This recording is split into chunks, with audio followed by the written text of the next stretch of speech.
Keutamaan Tauhid. Allah Subhanahu wa Ta'ala berfirman dalam Quran Surah Ali Imran ayat 18, yang artinya, Allah Subhanahu wa Ta'ala menyatakan bahwasanya tidak ada Tuhan kecuali Dia sendiri yang menegakkan keadilan. Para malaikat dan orang-orang berilmu juga menyatakan demikian.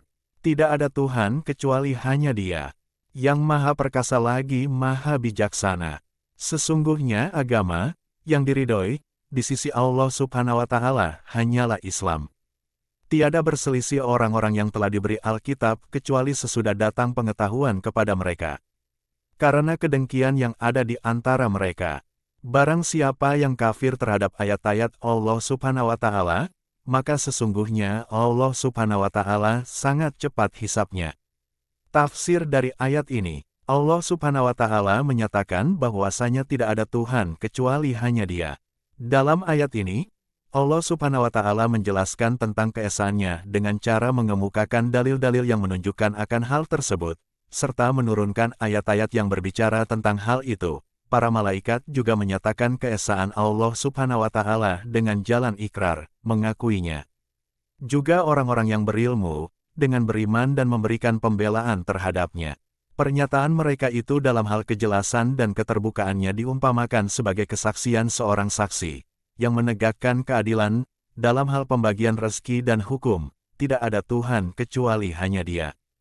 Kata-kata ini diulangi oleh Allah Subhanahu wa Ta'ala untuk memberi ketegasan, dan agar semakin diperhatikan dengan cara mengetahui dalil-dalil tauhid, dan juga merupakan keputusan setelah ditegakkannya hujah.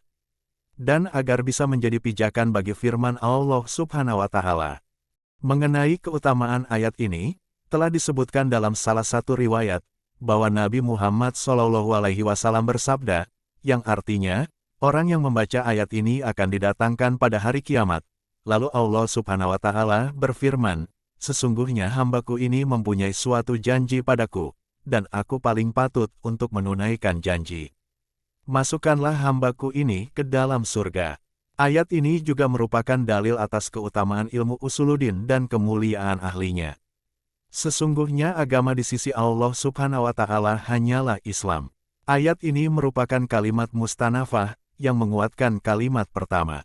Maksudnya, tidak ada agama yang diridhoi di sisi Allah Subhanahu wa Ta'ala selain Islam. Dia adalah agama tauhid dan melaksanakan syariat yang dibawa oleh Nabi Muhammad SAW. Tiada berselisih orang-orang yang telah diberi Alkitab, dari golongan Yahudi dan Nasrani, ataupun dari golongan yang telah dituruni kitab-kitab terdahulu, mengenai agama Islam. Sebagian kaum mengatakan bahwa, agama Islam itu adalah hak. Yang lain mengatakan bahwa, agama Islam itu khusus untuk bangsa Arab. Yang lain lagi tidak mengakuinya sama sekali, atau tidak mengakui tauhid, seperti orang-orang Nasrani yang mengakui Trinitas, dan orang-orang Yahudi yang mengatakan bahwa Uzair adalah anak Allah. Konon, yang dimaksud ahli kitab itu ialah kaum Nabi Musa alaihi salam yang berselisih sepeninggal beliau. Dan ada pula pendapat yang mengatakan, bahwa ahli kitab itu ialah kaum Nasrani yang berselisih dalam perkara Nabi Isa alaihi salam. Kecuali setelah datang pengetahuan kepada mereka, yakni, setelah mereka mengetahui fakta yang sebenarnya, atau setelah mereka menguasai ilmu tentang itu berdasarkan ayat-ayat dan argumentasi-argumentasi, karena kedengkian yang ada di antara mereka. Dan karena menginginkan kepemimpinan, bukan karena keraguan atau ketidakjelasan mengenai hal yang sebenarnya. Barang siapa yang kafir terhadap ayat-ayat Allah Subhanahu wa Ta'ala, maka sesungguhnya Allah Subhanahu wa Ta'ala sangat cepat hisapnya. Ayat ini merupakan ancaman terhadap siapa saja yang kafir di antara mereka. Demikian disebutkan dalam Qadi Baidawi. Diriwayatkan dari Nabi Muhammad SAW bahwa beliau bersabda, yang artinya, Jibril, Israfil dan Mikail alaihi salam telah datang kepadaku. Lalu Jibril berkata, Ya Rasulullah, barang siapa memberi solawat atasmu 10 kali, maka aku akan memegang tangannya dan menuntunnya di atas sirot, titian di atas neraka. Mikail berkata, dan saya akan memberinya minum dari telagamu. Israfil berkata, dan saya akan melakukan sujud kepada Allah Subhanahu wa Ta'ala dan tidak akan mengangkat kepala saya sampai Allah Subhanahu wa Ta'ala mengampuninya. Israel berkata, dan saya akan mencabut nyawanya seperti ketika saya mencabut nyawa para nabi alaihi salam. Ada yang mengatakan bahwa makna syahidallahu itu adalah Allah Subhanahu wa Ta'ala memutuskan hukum dan menetapkan. Dan ada pula yang mengatakan, Allah Subhanahu wa Ta'ala memberitahukan bahwa tidak ada Tuhan selain Dia, yaitu dengan menerangkan dalil-dalil yang dapat mengantarkan kepada pengetahuan tentang keesaannya. Jadi, Allah Subhanahu wa Ta'ala membimbing hamba-hambanya kepada pengetahuan tentang keesaannya. Demikian disebutkan dalam tafsir Al-Lubab. Ada pula yang mengatakan bahwa makna kesaksian Allah Subhanahu wa Ta'ala adalah pemberitaan dan pemberitahuan. Sedangkan makna kesaksian malaikat dan orang-orang mukmin adalah pernyataan dan pengakuan mereka tentang keesaan Allah Subhanahu wa Ta'ala. Ada perbedaan pendapat dalam menetapkan makna ulul ilmi. Ada pendapat yang mengatakan bahwa itu maksudnya adalah orang-orang yang paling tahu tentang Allah Subhanahu wa Ta'ala. Dan ada pula yang mengatakan bahwa mereka adalah para ulama dari sahabat-sahabat Nabi Muhammad SAW dari kaum Muhajirin dan Ansor. Dan ada lagi yang mengatakan bahwa mereka adalah para ulama dari seluruh kaum mukminin. Demikian disebutkan dalam tafsir Al-Kazin. Sebagian ulama mengatakan, sesungguhnya ayat ini memuat dalil tentang keutamaan ilmu dan kemuliaan ulama. Karena seandainya ada orang yang lebih mulia daripada ulama, tentu Allah Subhanahu wa Ta'ala akan menggandengkan namanya dengan nama malaikat, dan bukan ulama. Al-Bazazi meriwayatkan hadis dari Nabi Muhammad SAW bahwa beliau bersabda, yang artinya, firman Allah Subhanahu wa Ta'ala, sesungguhnya agama yang hak di sisi Allah Subhanahu wa Ta'ala adalah Islam. Turun ketika orang-orang musyrik membangga-banggakan agama mereka masing-masing. Setiap golongan dari mereka mengatakan, tidak ada agama selain agama kami. Agama kami adalah agama Allah semenjak Dia mengutus Adam alaihi salam. Maka Allah Subhanahu wa Ta'ala mendustakan mereka dengan firman-Nya, sesungguhnya agama yang hak di sisi Allah itu adalah Islam, yang dibawa oleh Nabi Muhammad SAW dan ia adalah agama yang benar. Syekh Za'adah. Dan diriwayatkan pula dari Nabi Muhammad SAW beliau bersabda, yang artinya, ketika turun, Alhamdulillahirobbil alamin, surah Al-Fatihah. Ayat kursi, Syahidullahu anahu la ilaha illallah dan seterusnya. Dan kulillahuma malikal mulki sampai firman-Nya bigoiri hisab. Maka ayat-ayat itu bergantungan pada arsy seraya berkata, ya Tuhan kami, apakah Engkau turunkan kami pada suatu kaum yang berbuat durhaka kepadamu?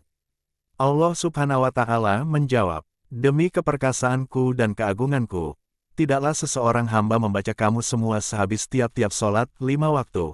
Melainkan aku ampuni dia, dan aku tempatkan dia di dalam surga Firdaus, dan aku memandangnya setiap hari sebanyak 70 kali, serta aku penuhi 70 hajatnya, yang paling ringan diantaranya adalah ampunan. Kemudian Nabi Muhammad SAW membaca ayat ini. Lantas beliau berkata, dan aku termasuk golongan orang-orang yang menyaksikan hal itu. Sedang menurut lafaz At-Tabrani, dan aku bersaksi bahwasanya engkaulah, tidak ada Tuhan selain Engkau, yang maha perkasa lagi maha bijaksana. Dan dari sahabat Ubaidah bin Asy-Syamit radhiyallahu anhu, bahwa Nabi Muhammad SAW bersabda, yang artinya, barang siapa bersaksi bahwa tidak ada Tuhan selain Allah dan bahwa Muhammad adalah utusan Allah, maka Allah Subhanahu wa Ta'ala mengharamkan neraka atas dirinya. Demikian disebutkan dalam Ad-Durrul Mansur oleh Imam As-Suyuti. Dari Nabi Muhammad SAW bahwa beliau bersabda, yang artinya, apabila seorang hamba mukmin berkata, La ilaha illallah, Muhammad Rasulullah, keluarlah dari mulutnya seorang malaikat seperti seekor burung hijau yang memiliki sepasang sayap putih bertahtakan mutiara dan mirah delima. Salah satu sayapnya berada di timur, sedangkan yang satunya lagi di barat. Jika ia membentangkan kedua sayapnya, maka kedua sayapnya itu melampaui timur dan barat. Kemudian terbanglah malaikat itu ke langit hingga sampailah dia ke arsy. Dia mengeluarkan suara laksana dengungan lebah. Maka para malaikat penjaga arsy berkata kepadanya, "Diamlah, demi keperkasaan Allah Subhanahu wa Ta'ala dan keagungannya." Malaikat itu menjawab, "Aku tidak akan diam sampai Allah Subhanahu wa Ta'ala mengampuni orang yang mengucapkan kata-kata itu tadi." Maka Allah Subhanahu wa Ta'ala pun memberinya 70.000 lidah yang memohonkan ampun bagi orang yang membaca kata-kata tadi hingga hari kiamat. Kemudian apabila hari kiamat tiba, malaikat itu menggandeng tangan orang yang membaca kata-kata itu lalu mengantarkannya melewati Sirat dan memasukkannya ke dalam surga. Demikian disebutkan dalam Raudatul Ulama. Dari sahabat Jabir bin Abdullah radhiyallahu anhu, dari Nabi Muhammad SAW, beliau bersabda, yang artinya, pada malam Mi'raj, ketika aku dimi'rajkan ke langit, aku melihat sebuah kota dari cahaya yang luasnya 1000 kali luas dunia, yang tergantung di bawah arsy dengan rantai-rantai dari cahaya. Kota itu mempunyai 100.000 pintu yang terpisah-pisah. Pada setiap pintu ada taman yang dihampari dengan rahmat Allah Subhanahu wa Ta'ala. Pada setiap taman terdapat istana dari cahaya. Dan pada setiap istana terdapat gedung dari cahaya. Pada setiap gedung terdapat 70 ruangan dari cahaya. Pada setiap ruangan ada rumah dari cahaya. Di atas tiap-tiap rumah ada kamar dari cahaya. Dan setiap kamar itu mempunyai 400 pintu. Masing-masing pintu mempunyai 2 daun pintu. Yang satu terbuat dari emas dan yang satunya lagi terbuat dari perak. Di depan tiap-tiap pintu terdapat ranjang dari cahaya. Dan pada tiap-tiap ranjang itu ada kasur dari cahaya. Dan di atas tiap-tiap kasur itu ada seorang bidadari. Yang seandainya ia menampakkan jari manisnya ke dunia ini, niscaya cahayanya akan mengalahkan cahaya matahari dan bulan. Maka aku berkata, "Ya Robbi, apakah ini semua untuk seorang nabi atau seorang sidik?" Allah Subhanahu wa Ta'ala menjawab, "Ini adalah untuk orang-orang yang berzikir di saat-saat malam hari dan pada penghujung-penghujung siang. Dan sesungguhnya bagi mereka pasti ada tambahan yang lebih banyak lagi di sisiku, dan aku maha meluaskan." Demikian disebutkan dalam Tanbihul Ghafilin. Dari Nabi Muhammad SAW, yang artinya, pada suatu hari, beliau duduk dengan perasaan sedih. Kemudian Jibril alaihi salam datang menemui beliau, lalu berkata, "Ya Muhammad, kenapa Tuhan bersedih hati seperti ini? Padahal Allah Subhanahu wa Ta'ala telah memberikan kepada umatmu 5 perkara yang belum pernah diberikannya kepada seseorang pun sebelummu. Pertama, Allah Subhanahu wa Ta'ala berfirman, 'Aku menurut apa yang disangkakan oleh hambaku.' Kedua, barang siapa yang Allah Subhanahu wa Ta'ala tutupi aibnya di dunia, maka dia tidak akan membukakannya pada hari kiamat. Ketiga, Allah Subhanahu wa Ta'ala tidak menutup pintu taubat atas umatmu selagi nyawanya belum sampai di kerongkongan saat nyawanya dicabut. Keempat, barang siapa mempunyai kesalahan sepenuh bumi, Allah Subhanahu wa Ta'ala tetap akan mengampuninya setelah dia mengucapkan La ilaha illallah, Muhammad Rasulullah. Kelima, Allah Subhanahu wa Ta'ala mengangkat azab dari orang-orang mati dengan berkat doa orang-orang yang masih hidup.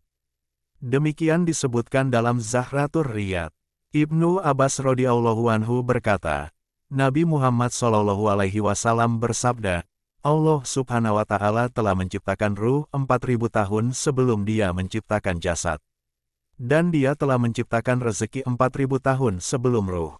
Lantas Allah Subhanahu wa Ta'ala menyatakan kepada dirinya tentang dirinya sebelum dia menciptakan makhluk, ketika keadaan belum ada langit, bumi, daratan dan lautan.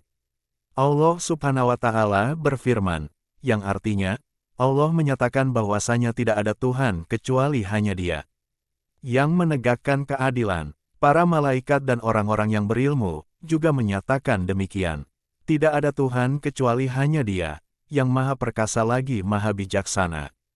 Demikian disebutkan dalam tafsir Al-Kazin. Dari sahabat Said bin Jabir radhiyallahu anhu, dia berkata, dahulu, di sekeliling Ka'bah ada 360 berhala. Ketika turun ayat yang mulia ini, berhala-berhala itu tersungkur sambil bersujud. Dan ada pula pendapat yang mengatakan bahwa ayat ini turun berkenaan dengan orang-orang Nasrani dari Najran tentang pengakuan mereka mengenai Nabi Isa alaihi salam. Diriwayatkan dari Abu Mas'ud. Sedang Al-Kalabi berkata, Dua orang pendeta dari negeri Syam datang ke Madinah untuk menemui Nabi Muhammad SAW. Ketika mereka melihat kota Madinah, mereka berkata, alangkah miripnya kota ini dengan ciri-ciri kota Nabi yang muncul pada akhir zaman. Setelah mereka berjumpa dengan Nabi Muhammad SAW, mereka dapat mengenali sifatnya, maka keduanya lalu berkata kepada beliau, Muhammadkah Tuan? Nabi menjawab ya. Mereka bertanya pula, Ahmadkah Tuan? Beliau menjawab, aku Muhammad dan Ahmad. Kemudian mereka berkata, sesungguhnya kami hendak bertanya kepada Tuan tentang sesuatu. Jika Tuan dapat memberitahukannya kepada kami, maka kami akan beriman kepada Tuan dan akan membenarkan Tuan. Bertanyalah, kata Nabi. Kedua pendeta itu lalu bertanya, beritahukanlah kepada kami tentang syahadat yang terbesar di dalam Kitabullah. Maka Allah Subhanahu wa Ta'ala pun lalu menurunkan ayat ini. Kemudian kedua pendeta itu akhirnya beriman dan masuk Islam. Diriwayatkan dari Abu Su'ud, dari sahabat Abu Hurairah radhiyallahu anhu, dari Nabi Muhammad SAW, yang artinya, pada hari kiamat, amal-amal akan datang untuk membela orang yang telah melakukannya dan memberi syafaat kepadanya. Salat datang lalu berkata, Ya Rob, saya salat. Maka Allah Subhanahu wa Ta'ala berfirman, engkau ada dalam kebaikan. Kemudian datang pula sedekah, lalu berkata, Ya Rob, saya sedekah. Allah Subhanahu wa Ta'ala menjawab, engkau ada dalam kebaikan. Kemudian datang puasa, lalu berkata, Ya Rob, saya puasa. Allah Subhanahu wa Ta'ala menjawab, kalian semua datang dalam kebaikan. Setelah itu, datanglah Islam, lalu berkata, dan engkau zat yang maha sejahtera. Maka Allah Subhanahu wa Ta'ala menjawab, engkau datang dalam kebaikan, denganmu aku mengambil dan denganmu aku memberi. Allah Subhanahu wa Ta'ala mengatakan demikian tidak lain adalah karena Islam meliputi seluruh amal tersebut tadi. Kisah lain, diriwayatkan bahwa Nabi Isa alaihi salam pernah melewati sebuah desa. Di desa itu, ada seorang tukang celup. Penduduk desa itu berkata kepada Nabi Isa alaihi salam, tukang celup itu menahan air, meludahinya, dan mengotorinya. Maka mohonkanlah kepada Allah Subhanahu wa Ta'ala supaya tidak mengembalikannya ke asalnya. Lantas Nabi Isa alaihi salam berdoa, Ya Allah, kirimkanlah kepadanya ular, yang tidak membiarkannya pulang dalam keadaan hidup. Sebagaimana biasa, tukang celup itu pergi ke kali untuk mencelup pakaian, sambil membawa bekal 3 potong roti. Setelah sampai di tepi kali, maka dia disinggahi oleh seorang abid yang biasa beribadah di sebuah bukit di sana. Abid itu memberi salam seraya berkata, adakah suatu makanan yang dapat Tuan berikan kepadaku, atau Tuan perlihatkan kepadaku agar saya dapat melihatnya, atau mencium baunya, karena saya belum makan apa-apa sejak beberapa hari. Tukang celup itu memberinya sepotong roti. Maka berkatalah si abid itu, hai tukang celup, semoga Allah mengampunimu dan membersihkan hatimu. Kemudian diberikannya lagi roti yang kedua. Maka si abid berkata, hai tukang celup, semoga Allah mengampuni dosa-dosamu yang telah lalu dan yang akan datang. Kemudian diberikannya lagi roti yang ketiga. Maka si abid berkata, hai tukang celup, semoga Allah membangunkan untukmu sebuah istana di dalam surga. Kemudian tukang celup itu pulang ke desanya. Penduduk desa itu segera mendatangi Nabi Isa alaihi salam. Lalu berkata, tukang celup itu sudah pulang kembali ke desa. Nabi Isa berkata, panggillah dia kemari. Orang-orang pun lalu memanggil tukang celup itu, dan akhirnya dia pun datang menemui Nabi Isa alaihi salam. Nabi Isa berkata kepadanya, hai tukang celup, beritahukan ia kepadaku kebajikan-kebajikan apa saja yang telah engkau lakukan hari ini. Maka berceritalah tukang celup itu kepada beliau tentang kali, roti dan doa-doa yang telah diucapkan oleh abid itu. Nabi Isa alaihi salam berkata, bawalah kemari bungkusan pakaianmu. Maka diambilnya bungkusan itu lalu diberikannya kepada Nabi Isa alaihi salam. Ketika bungkusan itu dibuka, ternyata di dalamnya ada seekor ular hitam yang dikekang dengan kekang dari besi. Lantas Nabi Isa alaihi salam berkata kepada ular itu, hai ular hitam. Ular itu menjawab, ya, wahai Nabi Allah, bukankah engkau dikirim kepada orang ini? Tanya Nabi Isa. Benar, jawab ular itu, Akan tetapi ada seorang peminta-minta datang dari balik bukit itu meminta makanan kepada tukang celup ini, lalu diberinya makan. Maka peminta-minta itu mendoakannya dengan 3 macam doa. Ada malaikat yang sedang berdiri di situ mengucapkan amin. Maka Allah Subhanahu wa Ta'ala pun mengirimkan kepadaku malaikat, lalu dia mengekangku dengan kekang dari besi. Maka Nabi Isa alaihi salam berkata, "Hai tukang celup, teruslah beramal, karena Allah Subhanahu wa Ta'ala telah mengampuni dosa-dosamu." Demikian disebutkan dalam Tanbihul Ghafilin. Hikayat, dahulu, Ibrahim Al-Wasiti rahimahullah melakukan wukuf di Arafah. Di kedua tangannya ada 7 butir batu. Kemudian ia berkata kepada batu-batu itu, "Hai batu-batu, saksikanlah bahwa aku telah mengucapkan bahwasanya tidak ada Tuhan kecuali hanya Allah dan bahwa Muhammad itu adalah hamba dan utusannya." Pada malam harinya, Ibrahim tidur. Dalam tidurnya itu, ia bermimpi seakan-akan kiamat telah bangkit, dan bahwa dirinya dihisap dan kemudian disuruh bawa ke neraka. Maka, malaikat membawanya ke sebuah pintu dari api. Namun, sekonyong-konyong sebutir batu di antara batu-batu itu melemparkan dirinya ke arah pintu neraka itu. Para malaikat azab berusaha untuk menyingkirkan batu itu, tetapi mereka tiada berhasil melakukannya. Kemudian mereka menggiring dirinya ke pintu yang lain, tetapi ternyata di sana sudah ada pula sebutir batu di antara ke-7 batu itu. Dan mereka pun tidak mampu untuk menyingkirkannya. Para malaikat itu menggiringnya sampai ke ke-7 pintu neraka. Namun pada tiap-tiap pintu itu sudah ada sebutir batu di antara batu-batu itu yang menghalangi. Semua batu itu mengatakan, "Kami menjadi saksi bahwa orang ini telah bersaksi bahwa tidak ada Tuhan kecuali hanya Allah dan bahwa Muhammad adalah utusan Allah." Kemudian mereka menggiringnya ke arah Arsy, maka berfirmanlah Allah Subhanahu wa Ta'ala yang Maha Suci lagi Maha Tinggi, "Engkau telah menjadikan batu-batu ini sebagai saksi, dan mereka tidak menyia-nyiakan hakmu. Maka bagaimanakah aku akan menyia-nyiakan hakmu, padahal aku pun menyaksikan syahadatmu itu." Lantas Allah Subhanahu wa Ta'ala berfirman, "Masukkanlah dia ke dalam surga." Ketika orang itu sudah berada di dekat surga, didapatinya pintu-pintu surga itu tertutup. Kemudian datanglah syahadat, bahwa tidak ada Tuhan kecuali hanya Allah, lalu terbukalah pintu-pintu itu seluruhnya, dan ia pun masuk ke dalamnya. Demikian tersebut dalam kitab Al-Mawais.